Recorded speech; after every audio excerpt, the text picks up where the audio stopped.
Espèce de lobbyiste du nucléaire! Et toi, retourne chez les Amish avec tes moulins à vent!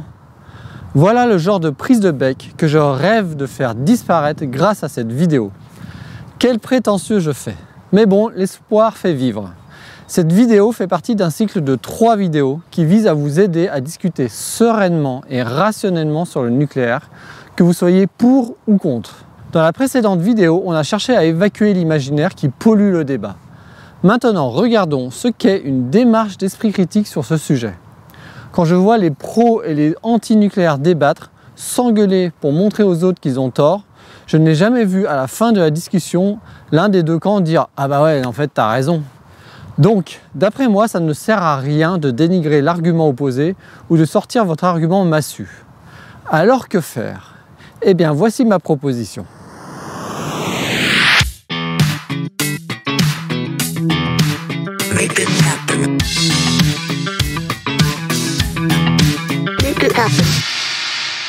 Comment parler du nucléaire? Eh bien en faisant un pas de côté et en comprenant que le nucléaire n'est pas bon ou mauvais en soi. Le fond de la réflexion sur le nucléaire, c'est de comprendre que c'est une histoire de bénéfices-inconvénients. Bénéfices-inconvénients. Et il ne faut débattre que de ça. Que de ça. Évaluons donc le nucléaire. D'un côté, les avantages. Même les antinucléaires les plus forcenés reconnaissent que cette solution présente quelques avantages. Plaçons les plus importants sur une balance. Faible émission de CO2, pilotabilité, quantité de matériaux utilisés, faible emprise au sol. En face, du côté des inconvénients, voici les principaux. Le coût et le financement du nucléaire, l'impact du réchauffement climatique, les déchets, le risque d'accident. Avant d'engager une discussion sur le nucléaire, je vous encourage à valider avec votre interlocuteur ses avantages et inconvénients. En principe, ça ne devrait pas être sujet à débat. Et ça permet de partir sur une base saine. S'il n'est pas possible de vous mettre d'accord là-dessus, c'est le moment de changer de sujet car vous vous dirigez vers une discussion complètement stérile. Ensuite, le but d'une discussion sur le nucléaire est de comprendre quel poids votre interlocuteur met sur chacun de ces critères. Et ainsi, vous déterminez ensemble comment penche chacune de vos balances personnelles. Regardons ensemble comment évaluer chaque poids. Le premier immense avantage du nucléaire est qu'il émet très peu de gaz à effet de serre, 6 grammes par kilowattheure pour le nucléaire en France sur tout le cycle de vie, soit moins que toutes les autres énergies et surtout beaucoup moins que les autres énergies pilotables, charbon et gaz. Quand le nucléaire a été inventé, cet avantage n'était pas du tout recherché. Si le réchauffement climatique ne vous inquiète pas plus que ça, alors ce critère sera peu important pour vous. A l'inverse, il sera capital si vous vous souciez des générations futures. Dans un mix électrique, on a besoin d'un pourcentage assez élevé d'énergie pilotable afin d'aligner la production sur la demande. Le chiffre exact dépendra de l'utilisation de cette énergie, des interconnexions et d'autres critères. Si vous augmentez trop la part d'énergie renouvelable intermittente, une nuit froide sans vent peut vous contraindre à des coupures de courant tournantes, voire un blackout. Le scénario 100% ENR de l'ADEME pose comme hypothèse qu'une très grande partie de la demande est effaçable, c'est-à-dire que l'on peut couper à tout instant l'électricité de votre chauffage, de votre usine ou de la recharge de votre voiture électrique par exemple. En résumé, si vous considérez qu'il est important d'avoir un accès continu à l'électricité, alors le critère de la pilotabilité est essentiel. Si au contraire vous pensez que la société doit s'adapter à l'offre en énergie et gérer des coupures de courant, ce critère est moins important. Un autre critère dont on parle moins, la quantité de matériaux nécessaires pour produire de l'énergie. Nous sommes dans un monde dans lequel les ressources s'épuisent rapidement. Voyez ici les prévisions selon les matériaux. Faites pause si vous voulez voir les détails. Le nucléaire nécessite beaucoup moins de matériaux, donc moins d'extraction, de transformation que le solaire, l'hydraulique, l'éolien ou la géothermie. Ça veut dire moins d'énergie et d'eau utilisées pour la fabrication et moins de pollution autour des mines. De plus, l'allongement de la durée de vie des centrales, on est en train de négocier 80 ans de durée de vie aux États-Unis, diminue encore plus le ratio matériaux par térawattheure.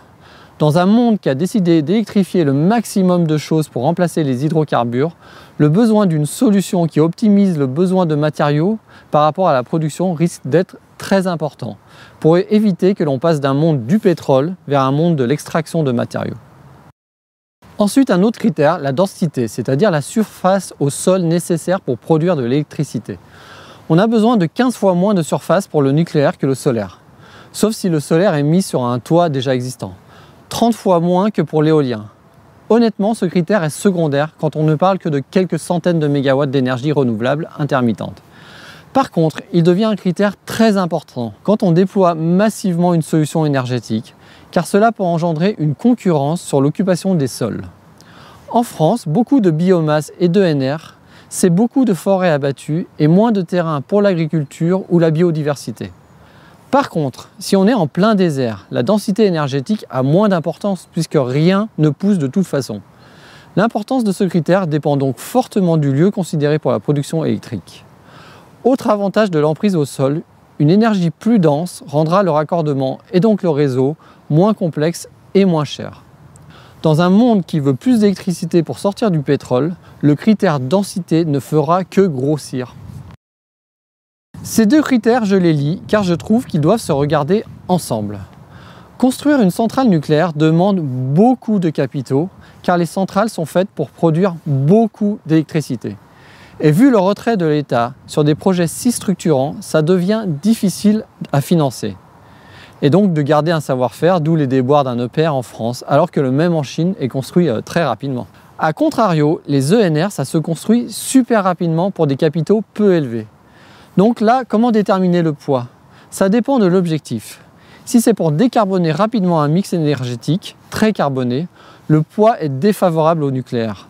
Et il vaut mieux installer des ENR intermittentes. Si vous êtes un financier ou un État qui veut se désengager, idem défavorable au nucléaire car vous voulez un retour sur investissement rapide. Par contre, si c'est un pays qui a compris qu'il faut avoir une vision énergétique à long terme et qui a compris qu'il y a un intérêt à financer des productions pilotables, le poids restera petit. Chaque année, vous voyez des articles fleurir et des personnes sauter sur l'occasion qui discréditent le nucléaire car quelques centrales ont dû être arrêtées à cause de la température trop élevée de la rivière. Ce n'est pas pour des raisons techniques, mais parce que l'on considère que l'on ne veut pas trop réchauffer la rivière ou le fleuve. En tout cas, pour l'instant, c'est un non-argument. Parce que 1. Arrêter partiellement cette production en été ne nous a jamais amené à se retrouver avec des coupures d'électricité.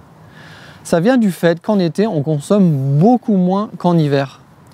On peut d'ailleurs profiter de ces arrêts pour faire de la maintenance ou d'autres opérations. 2. Cela ne concerne que les centrales utilisant un cours d'eau pour se refroidir. Les autres utilisent l'eau de mer.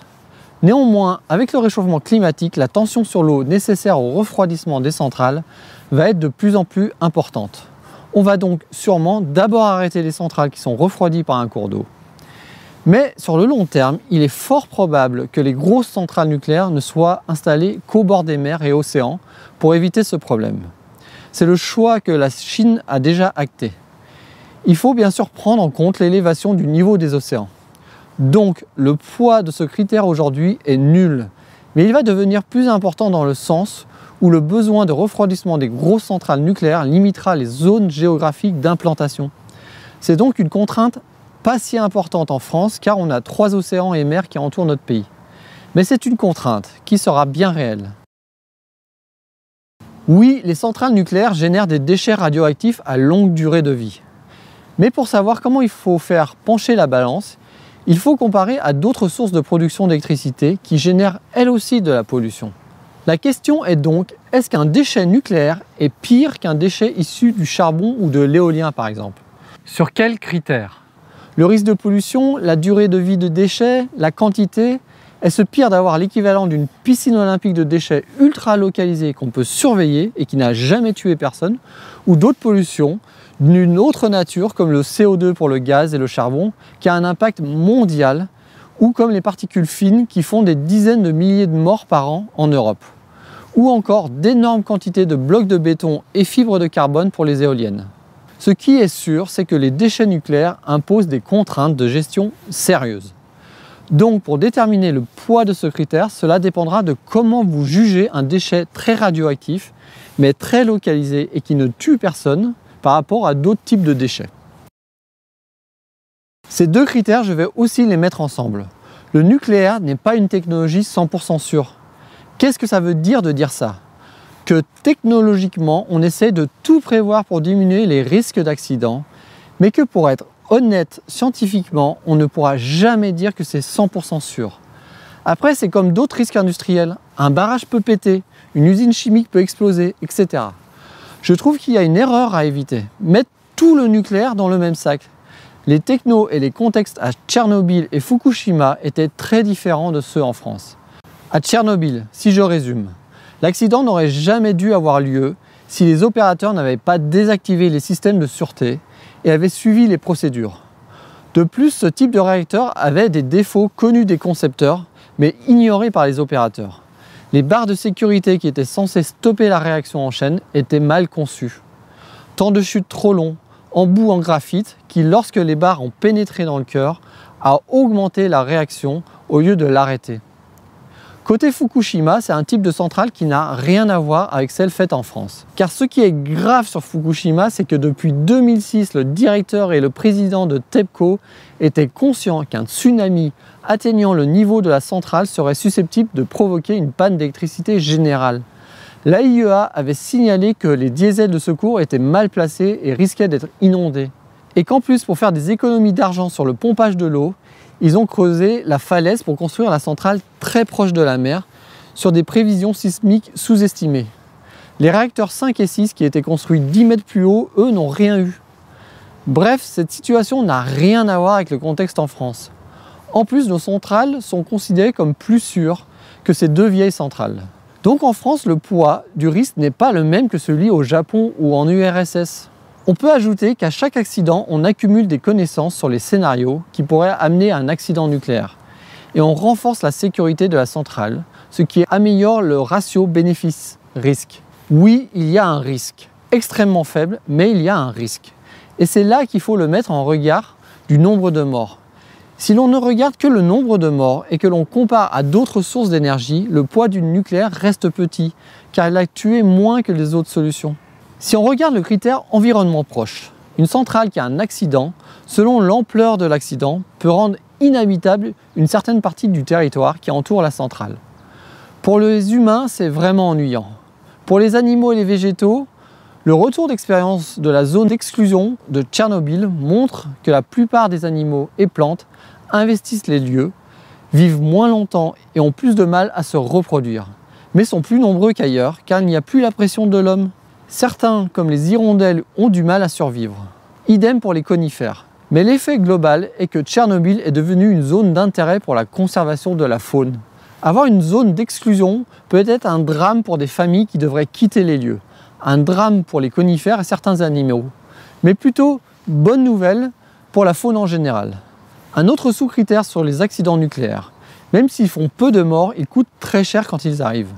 Un seul mort à Fukushima certes, mais des milliards de dollars pour l'industriel et la société. Un mort dû au gaz ou à la biomasse ou à une maintenance d'éolienne, c'est terrible. Mais ça ne coûte pas bien cher financièrement. Alors, comment déterminer la taille de ce poids par rapport à ce critère, vu qu'il reste ce risque? Pour vous aider à fixer la taille du poids, il me semble qu'il faut penser au choix que vous faites quand vous utilisez une technologie. Vous avez statistiquement plus de risques de mourir à cause d'une personne qui conduirait mal sa voiture qu'en vous faisant irradier lors d'un accident nucléaire. Autre réflexion pour vous aider. Comment vous positionnez-vous par rapport à d'autres sites industriels, comme les 1312 sites industriels français classés Seveso, dont 705 représentent des risques majeurs pour la population et dont très souvent on est bien content qu'ils existent pour notre vie au quotidien, mais le plus loin de chez nous possible. J'espère que ces réflexions vous aideront à déterminer votre poids. Avec tous les poids que l'on a déterminés ensemble, je vais les positionner sur la balance. La pilotabilité, je trouve ça important car je préfère avoir du nucléaire que du gaz et que je pense que les Français, nos industries et nos services ne sont pas prêts à subir des coupures de courant régulières, surtout en hiver. Car rappel, les scénarios négawatt et 100% ADEME font appel à un fort effacement de nos consommations. Je vais mettre un poids de 50. Les matériaux. Les ENR c'est sympa, mais tant que les mines sont à l'autre bout du monde et qu'on n'est pas prêt à avoir des mines chez nous, je mets un poids de 20. La densité. Pour l'instant, je vais mettre un poids de 20.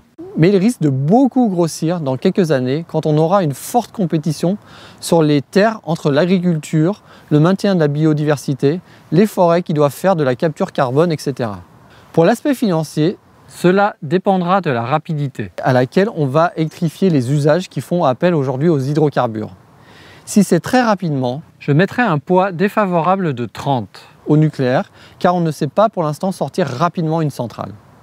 Si on électrifie plus lentement, je ne mettrai qu'un poids de 10. Les déchets, je vais mettre un poids de 10, car ça n'a jamais tué personne et bien géré, ce n'est pas si gênant d'après moi. Ça impose par contre de le faire sérieusement. Sécheresse, je mettrai un poids de 2 pour les raisons précédemment évoquées. Le nombre de morts et le risque d'accident. Je mettrai un poids de 10 en faveur du nucléaire, car il fait moins de morts et j'ai confiance dans les organismes indépendants qui surveillent l'état de nos centrales. Bon, par contre, si politiquement on ne soutient pas EDF, que l'on découpe cet industriel qui rend un service vital pour notre pays et que l'on ne donne pas un programme nucléaire clair sur du long terme, le poids pourrait glisser de l'autre côté. Donc ma balance perso penche quand même largement en faveur du nucléaire. Ah oui, j'ai oublié un poids, c'est ça. Oui, les émissions de gaz à effet de serre. D'après moi, l'urgence absolue, c'est le réchauffement climatique, sans oublier l'effondrement de la biodiversité. Ce réchauffement pourrait amener des déplacements de population tellement importants, ainsi que des guerres, de la destruction d'écosystèmes. Bref, le bordel absolu que perso, je lui mets un poids de 200 qui pousse clairement le nucléaire en avant pour permettre de décarboner le maximum d'usages qui font appel aujourd'hui au pétrole et au gaz. Si vous débattez sur le nucléaire avec une personne, mettez-vous d'accord sur les critères qui vous paraissent importants avant de vous étriper. Puis discutez de la taille des critères pour les placer sur une balance. Les centrales nucléaires ont des avantages importants et des inconvénients qu'il ne s'agit pas de nier. Pour moi, les critères importants sont avant tout des faibles émissions de CO2, la pilotabilité pour la paix sociale et les services que cela procure, et les matériaux pour ne pas trop passer dans une ère d'extraction massive de matériaux. Est-ce que ça fait de moi un pro-nucléaire? Je me définis plutôt comme non anti-nucléaire. Vous pouvez vous faire un avis différent du mien, mais il vous faudra justifier les paramètres que vous prenez, car si vous avez une position pro ou anti-nucléaire sans justifier vos paramètres, alors on sera dans le pur propos de comptoir. Dites-moi la taille de vos poids dans les commentaires et de quel côté votre balance penche. Par contre, une fois que vous aurez fixé votre balance, autorisez-vous à ce que cette position puisse encore évoluer. Surtout après ma prochaine vidéo sur le nucléaire. Allez, tchuss! Hey, pensez à vous abonner et à cliquer sur la petite cloche.